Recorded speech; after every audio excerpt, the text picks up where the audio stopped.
Cuando el Señor Jesús llama a sus discípulos para que le sigan y también servir a los demás, involucraba para ellos renuncia a muchas cosas que estaban acostumbrados y también dedicarse de lleno a la predicación del Evangelio. Esta tarea obviamente no iba a ser sencilla. Y recordarás que la semana pasada hablábamos precisamente que dependemos mucho de Dios. Sin embargo, servir a Dios, servir a los demás, no es algo pesado o es algo desagradable. Al contrario, Dios ha dotado en su gran amor, en su gran sabiduría, a todos aquellos que le siguen de una gran cantidad de dones con los cuales podemos servirle a Él.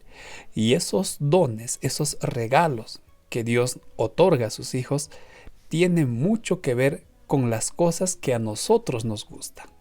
Es así que servir a Dios realmente para nosotros es un deleite porque le servimos haciendo lo que nos gusta, lo que nos apasiona. Para comprender un poco más todo esto, vamos a bosquejar esta lección que titula Posibilidades ilimitadas. Bienvenidos al bosquejo de la lección número 6. Te habrás dado cuenta que esta lección trata sobre los dones espirituales. Ahora, para entender en toda su dimensión esta lección, vamos a trabajar con los objetivos, pero a manera de preguntas. Por ejemplo, en el primer objetivo responderemos a la pregunta del por qué Dios permite que haya diversidad en la iglesia. En el segundo, estaremos viendo cómo Dios capacita a su iglesia en medio de esa diversidad. Por último, entenderemos cuál es nuestra responsabilidad en la iglesia y también hacia Dios. Y recuerden que todo esto está dentro del contexto de los dones que Dios nos otorga a cada uno de nosotros. Trabajemos entonces con el primer objetivo, la diversidad en la iglesia. Vamos a tomar mucha atención a esta parte, porque la iglesia es así, somos muy diferentes en nosotros, pero esas diferencias no son sinónimo o no deberían ser sinónimo de separación, de división. Veamos el ejemplo de los discípulos. Tenemos a estos 4 y comencemos por Mateo, quien era muy preparado, una persona calculadora, meticuloso en lo que hacía. Ahora, por otro lado vamos a ver a Pedro, quien a pesar de su carácter tenía un rasgo especial y era el de ser el líder. Pasamos a ver a Juan, también que muchas veces fue víctima de su carácter, tenía un corazón compasivo, un corazón sensible a las personas, a las necesidades. ¿Y qué hay de Tomás? Pues Tomás era una persona incrédula, pero una persona que le gustaba buscar los fundamentos para creer o para saber y estar seguro de lo que estaba haciendo. Entonces acá tenemos a un grupo muy diferente. Pero, a pesar de esas diferencias, es interesante cómo ellos se complementaban entre sí. Al cuidado de los detalles que le faltaba a Pedro, entraba Mateo. En el caso de Juan, ponía quizá la calma en las situaciones o simplemente ayudaba a ver con compasión a las personas. Tomás, con su incredulidad, afirmaba la fe de los demás y podríamos ir enumerando así cómo entre ellos iban complementando las diferencias o las falencias que mostraban. Entonces, una de las razones por la que Dios permite que haya un grupo diverso es porque hay complemento entre ellos. Y eso es algo que realmente se ve en la iglesia, pues necesitamos para servir a Dios del uno del otro. Y esto es lo que dice en 1 Corintios capítulo 12, cuando el apóstol Pablo ilustra a la iglesia como el cuerpo de Cristo. Todos estamos para servir a ese cuerpo, para servir a esa iglesia. Y ese servicio también permite que todos estemos unidos. Entonces ponte a pensar, las diferencias no son sinónimo de separación. Al contrario, con Cristo puede existir unidad. Con Cristo puede haber verdadero servicio, nos despojamos del yo y servimos con un solo propósito, complementándonos entre nosotros. Entonces podemos decir que esas diferencias son usadas por nuestro Señor para mantener la unidad en la iglesia, pero recordemos, solo la presencia de Cristo puede hacer que esas diferencias no sean motivo de separación. Ahora pasemos al segundo objetivo. ¿Cómo capacita Dios a su iglesia? Somos muy diferentes y solo Dios puede permitir que haya unidad. Pero ¿cómo permite Dios eso? Pues es interesante lo que dice Marcos 1:16. Cuando el Señor Jesús se bautiza, recibe el primer don y aquí comienzan a tomar relevancia los dones espirituales. Toma mucha atención, por favor, porque cuando Cristo se bautiza, Él recibe el don del Espíritu Santo para que sea capacitado para todo su ministerio. Cada vez que un hijo de Dios también se bautiza, cuando yo me bauticé, también recibimos el don del Espíritu Santo. Y esto es esencial. Recuerda lo que estudiamos la lección pasada. Sin el Espíritu Santo no podemos hacer absolutamente la obra que Cristo nos encomendó.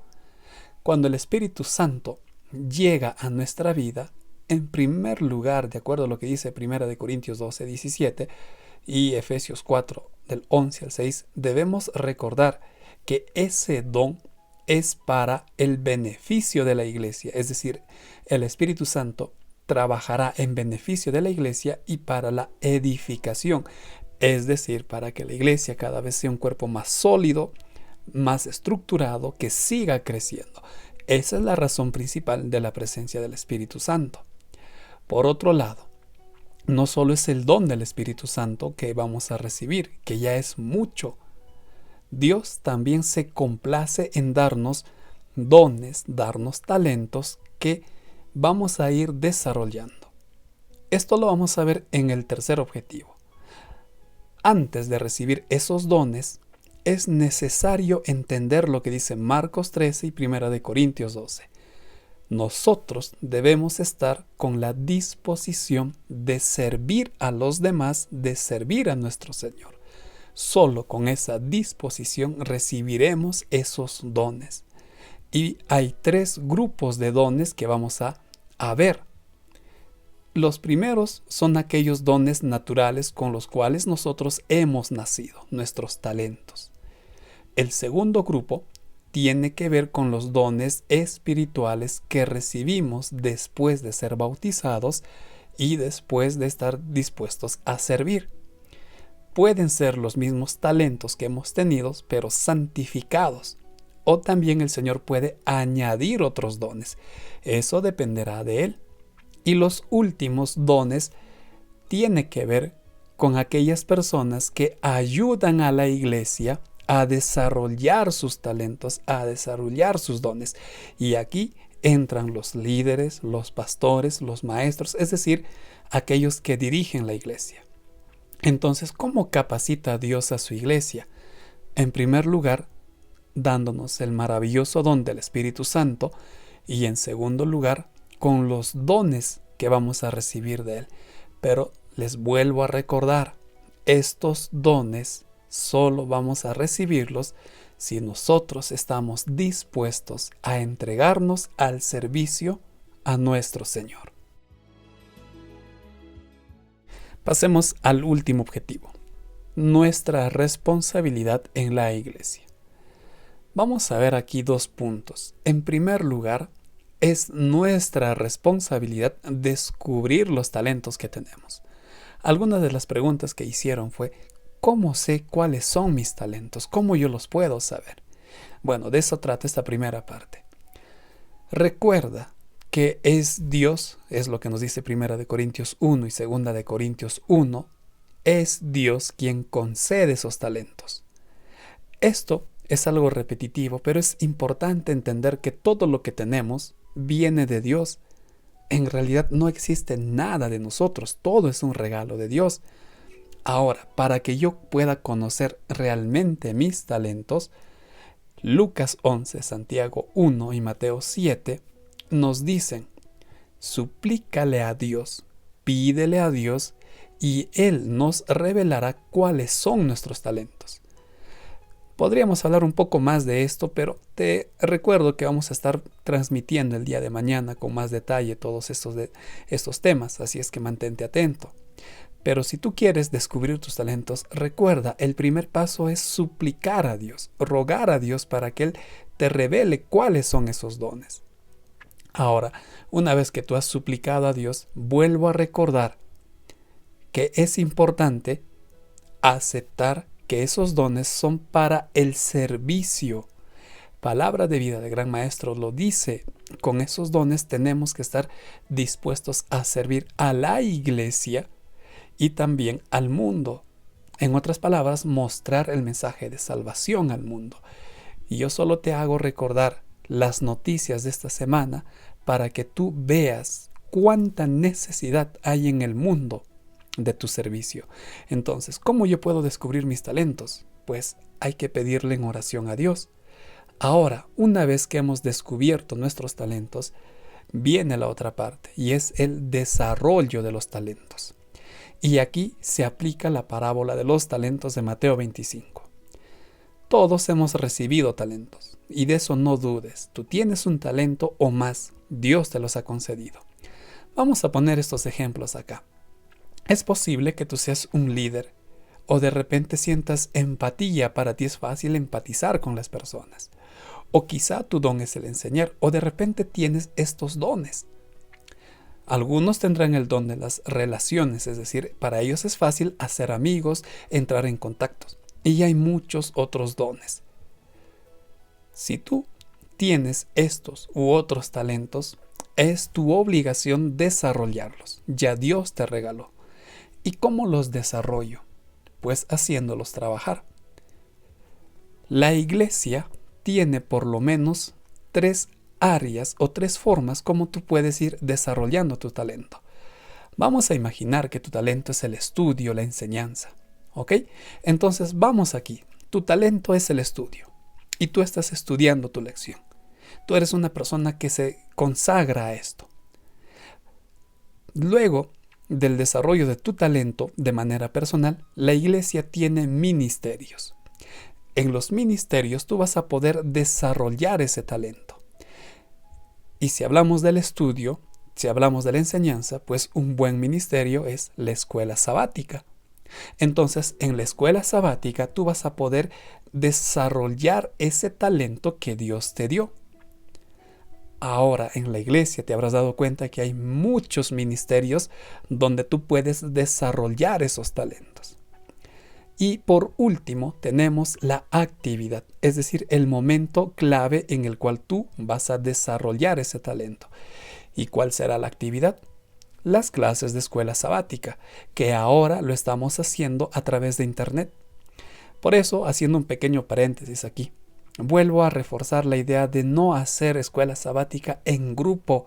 Los maestros deben seguir desarrollando ese talento de enseñar.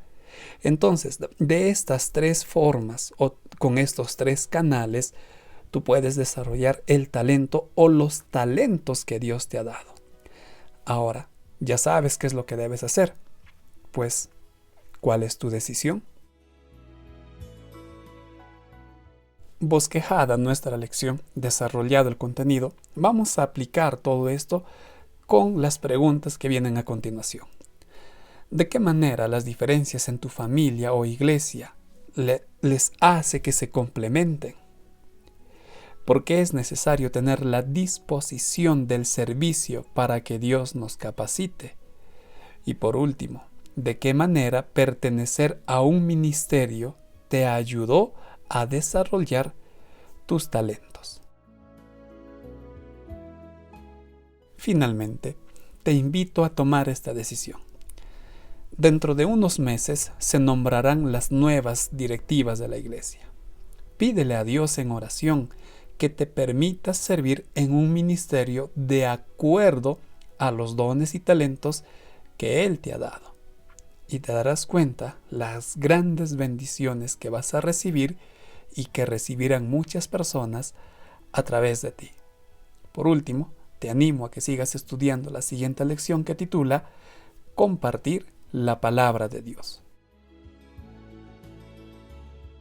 De esta manera, estamos finalizando este nuevo bosquejo. Muchas gracias por ver este video. Que el Señor te bendiga. Hasta la próxima semana.